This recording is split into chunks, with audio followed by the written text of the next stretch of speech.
Hi, I'm Corey with Famous Media, and I'm in wonderful Fayetteville, North Carolina on vacation on my way to Florida this coming weekend. And I figured I would stop to give you guys a nice review video on, that's right, the D800.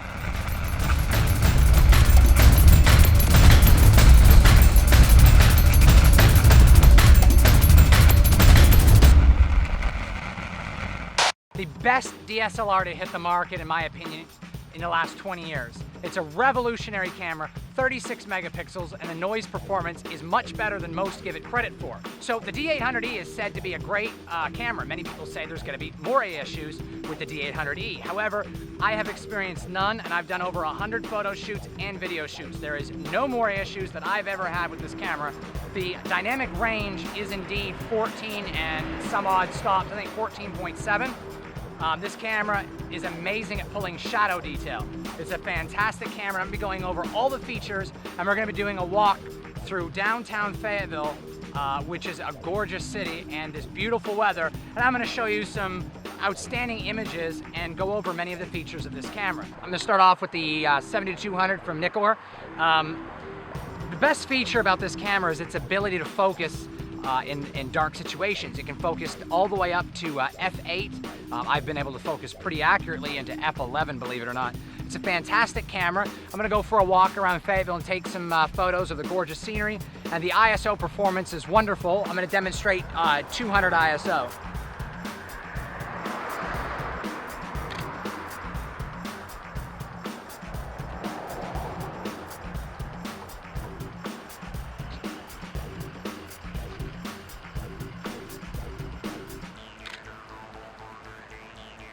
So many people have claimed more issues with the D800E. That is not the case, as you'll see from some of these images. I have the sharpness turned all the way up.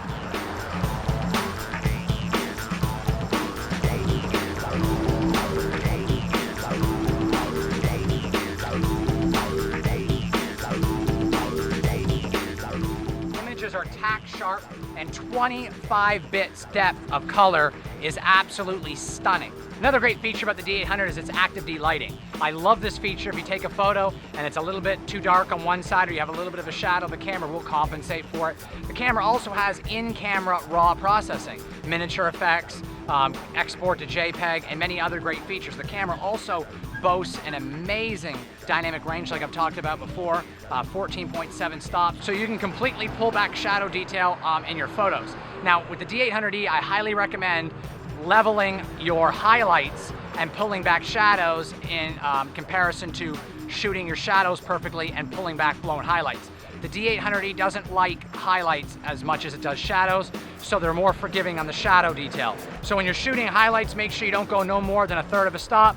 Your shadows, you can pull back anywhere from 1 to 2 stops with no noise whatsoever. I'm gonna get shot down for this, but I think this camera performs way better than the D3X does, and far greater than the 5D Mark III. I have owned 5D Mark II before, and I've used the 5D Mark III, and in my opinion, this is the greatest DSLR ever made. Most people will agree that this camera is the revolution and the evolution of digital camera age.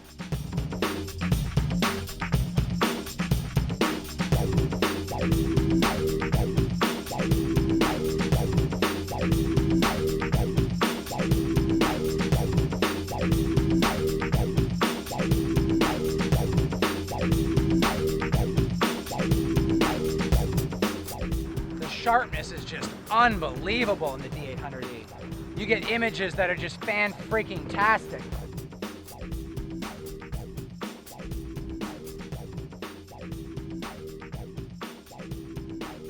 I can take a picture of the clock tower, and that's got to be about 100 yards away. I can crop in 400%, no problem.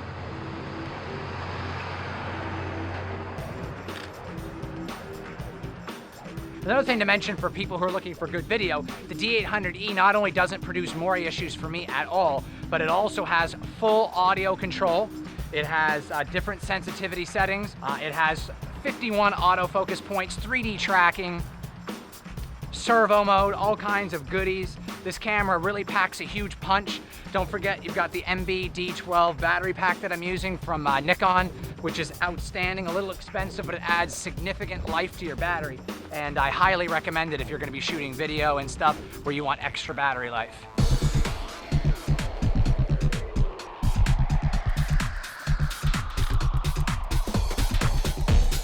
This has a histogram, which will in turn show you where your exposure is at, and most DSLRs don't have a histogram. Like the 5D Mark II had an exposure meter, and I think a histogram is much more accurate if you know how to use it. It also has a leveler, so it allows you to completely level your shot. You can also put a grid pattern on here to make sure your shots are straight. I have my FN button assigned to help me out with my in viewfinder leveler. It also has preview mode assigned to this button as well. Your exposure compensation button is right here for the shots. And remember, you want to expose maybe a negative a third of a stop. This way, all your shots will be slightly dark as the D800E pulls shadow detail much better. You have your mode dial right here. You can go into manual, aperture priority, shutter priority, and fully auto. Another thing is it also has an option. Here is your button for matrix metering. You can meter for spot metering, the overall scene, and of course, one individual person or a tight shot that you're looking for. You've also got your autofocus on button, which also works the same as holding your shutter key halfway down.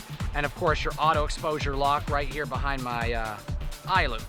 Now on the top, you've got your white balance, your ISO, and of course your bracketing. You just hold those buttons and you turn with the dial. I can adjust my ISO on the screen. It's very quick, it's very easy, and I think it's an absolute amazing feature to have all those buttons right up there. You can also adjust your quality on the top as well. You hold the quality button and it'll get you moving right along. It's quick, it's easy, it's a rugged body. You've got clean HDMI out, your USB 3 cable, which is USB 2 compatible. You've got your mic input and of course your headphone input, or output, excuse me. Fantastic features on this camera. Another great feature about the D800E or the D800 is it allows you to overflow your CF card to your SD card, or you can shoot videos on one card and photos on the other, or you can make duplicates. So you have the option to do that. It's got one SD card, one CF card. The jogging wheel is also much improved over the D700, and you've got your picture control, menu buttons, and OK button on the left-hand side.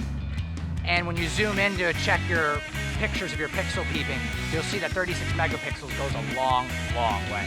Now the D800E is limited at 4 frames a second. 4 frames a second is actually not a very crippling feature, because if you're going to frame your shot and focus it properly, how many frames per second do you really need while doing weddings, portraits, or studio sessions? Unless you're doing crazy, wicked-ass sporting events, you really won't need higher than 4 frames a second. In fact, I don't really need anything above 2. Now, if you need more frames per second, the MBD12 battery grip from Nikon for the D800 and D800E will get you to 5 frames per second, which in my opinion is more than you'll ever need unless you're doing crazy wicked-ass sports. And then again, the D4 would be your best bet, or the D7000 or D7100. I guess me being in New York City, I don't get this kind of attention, but in Fayetteville, they don't see cameras very often. Everybody's waving and acting all kinds of crazy. This is fun. So a great feature about the D800 and the D800E, as well as the D4, and I think a couple other cameras in the Pro line, is that with Nikon's is you can control the aperture in live view. You can't do that in any of their other cameras. Their consumer and prosumer cameras will not allow you to control the aperture in live view, whereas the D800 and the D800E will allow you to do that. And along with the clean HDMI out, the microphone display on the screen showing you your levels for your audio, your histogram, and your leveling meter all on screen with the switch of the info button makes the D800E and the D800 a fantastic camera for videographers and serious professionals enthusiasts. And also photographers, it makes it a joy to work with that 36 megapixel sensor. So take a little walk through Fayetteville here and get some gorgeous shots here. I'm also using the Nikon 24-70, which is my favorite lens.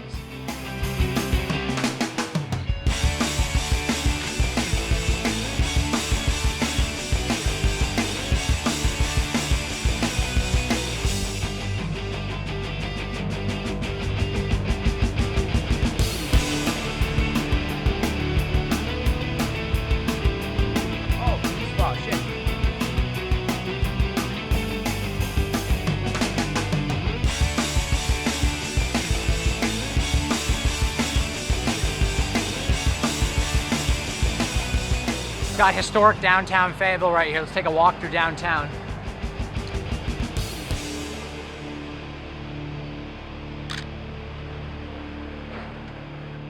We don't want to get hit by a car. Now the D800 and the D800E has a max shutter speed of 1/8,000th of a second, whereas most of the prosumer cameras and consumer are limited to 1/4,000th of a second. This will also allow you to go 30 seconds on the shutter, and then you can keep going to bulb. Now, here is my favorite feature of the D800 and the D800E, which is also in the D4 and the D600.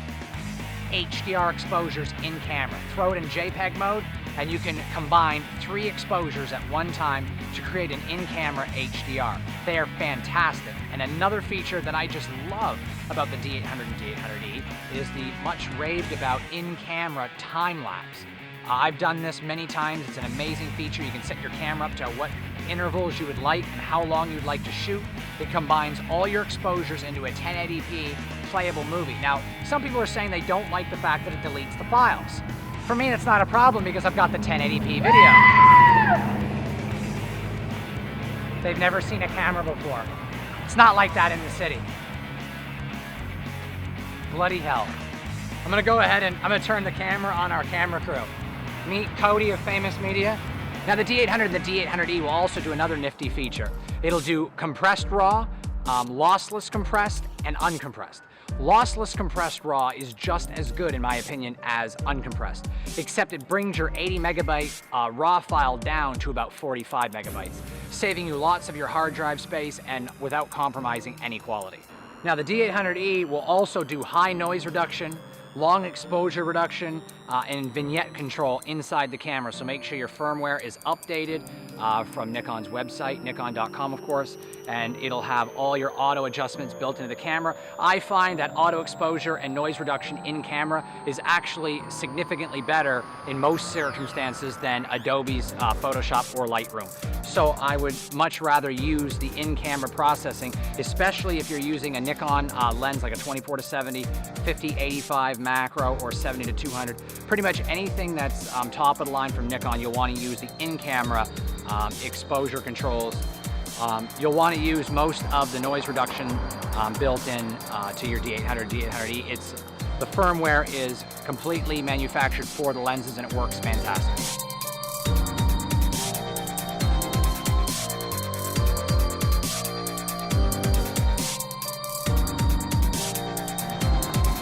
A lot of people are going crazy. They see a camera and they're like, hey, I want to be on camera. Look at me, I'm on camera. Let's get some street photography shots here. I'm going to demonstrate a few more shots with D800E and the 24-70 and show you why this is my favorite pair of any lens and camera combo.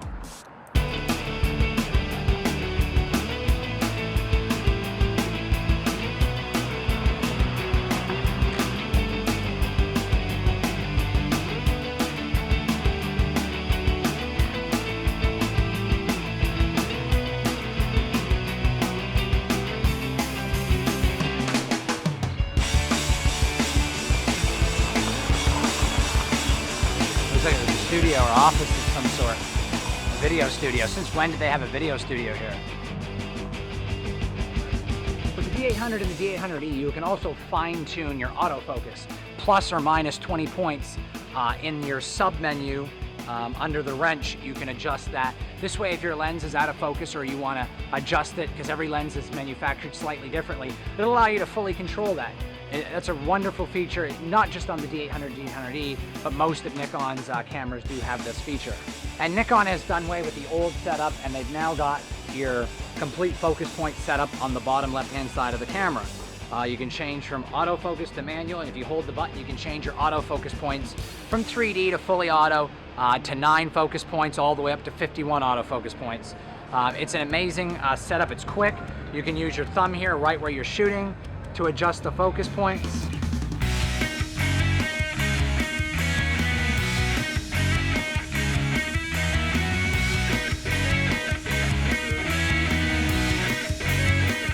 Now, if you're in the budget for a D800, perfect.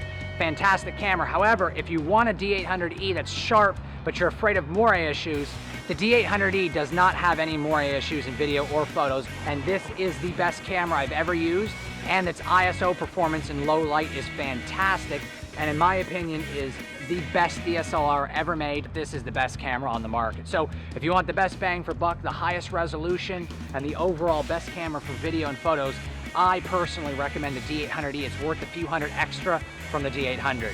So I hope this video was helpful for you guys. Don't forget to subscribe at the top of the channel and check out my other review videos on the bottom, and happy shooting.